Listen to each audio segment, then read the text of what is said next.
The Camp Wildfire roared through Paradise, California last November, leaving 85 people known dead and the town a wasteland.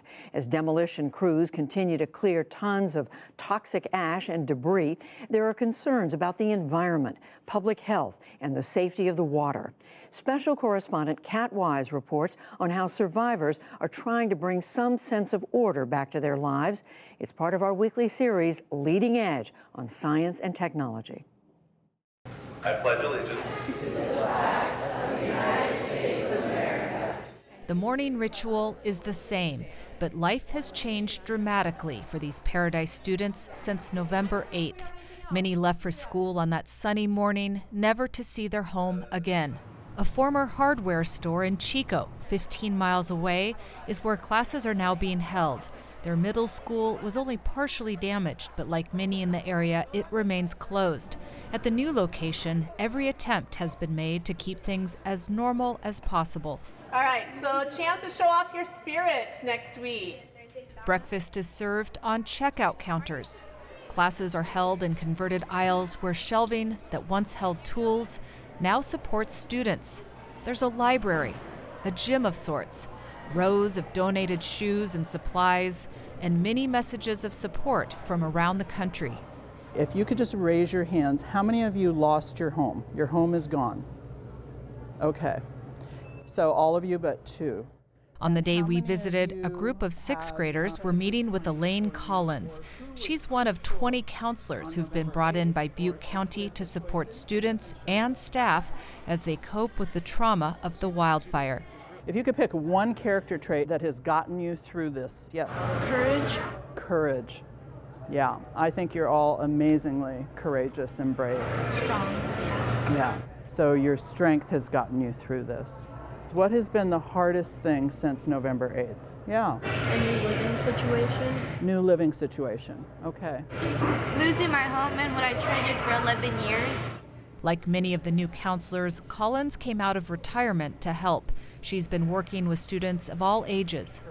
You and I can talk about feeling stressed. We can articulate our loss. For, let's say, an 8 or 9-year-old boy, most of them don't have the schema to even begin to think about the loss they've experienced. So, particularly with elementary school kids, it's really common to see stomach aches, headaches, acting out behavior. She says the larger community is going through a tough period. A major incident like this, at first there's sort of a stunned, numb thing that happens, and then you kind of go into this honeymoon phase. There's just a high level of gratefulness for all of the help that's coming. And then you get to the phase that we're kind of beginning to dip in now, which is life sucks right now, and I don't know how long it's going to suck. While signs of progress are visible, much of the town remains in ashy piles, which were blanketed in white recently after a snowstorm. About 14,000 homes and businesses were destroyed in the Camp Fire. This will be the largest debris removal program in California's modern history. It's estimated more than 5 million tons of concrete, metal, and ash will need to be cleared before the rebuilding can begin. Crews of government contractors are just beginning to haul away all remnants of former structures. But before they can step on a property, homeowners must give approval. That paperwork-intensive process has been playing out here in the Butte County Right of Entry Center. Every one of those files represents somebody who lost their home, a family who no longer has a place to live. Casey Hatcher is a public information officer for the county.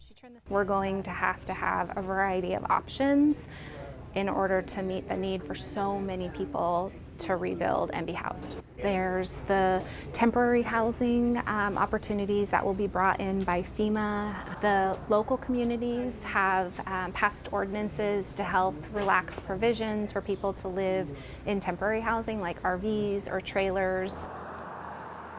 Scenes of lives upended are everywhere.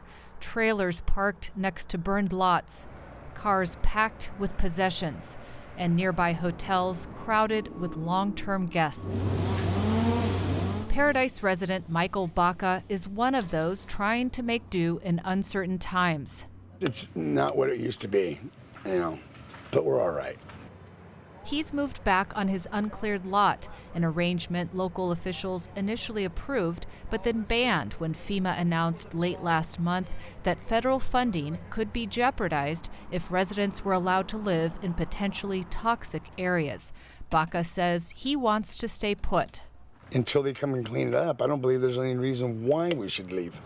He's wondering now about job prospects in his community, something on the minds of many here. About 50 mostly small businesses have reopened, a small percentage of the roughly 1,200 in the community before the fire. New businesses have emerged to serve the throngs of construction workers, but many store owners are facing an uphill battle. Oh, wow. Water came in everywhere, came in up here. Of course, my equipment was in here and completely covered in mold.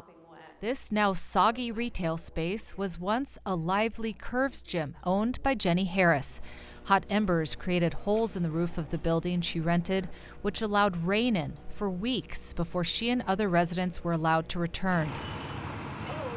Harris, who lost her home in nearby Magalia and is now living in an RV, says the process to collect her homeowner's insurance was relatively straightforward. It's been harder to get things sorted out with the building that didn't burn. I've not gotten any insurance payments yet, but we're working on it. I do expect I will. It's a little bit scary. I have a lot of members who are rebuilding, but they're living in Chico, they're living in Durham, they're living in surrounding areas. So it's going to be a much smaller group. I want to be part of the rebuilding of the community. That's really important to me. Another big concern for businesses and residents, a toxic chemical called benzene detected in the town's water. The local water district is investigating and has told residents to use only bottled water for the time being. Cars now line up at a distribution center for weekly rations. Back at Paradise Intermediate School, Elaine Collins ended her counseling session by giving each student a piece of donated jewelry with an inspirational inscription. It says, "Yours is a story so brave and true, and life is seeing the hero in you." So I don't know if you realize how people around the country, around the world, are thinking about how brave you are. Teachers and staff hope to be back in Paradise next fall, but it could be months before a plan is finalized for next school year. For the PBS NewsHour, I'm Kat Wise in Chico, California.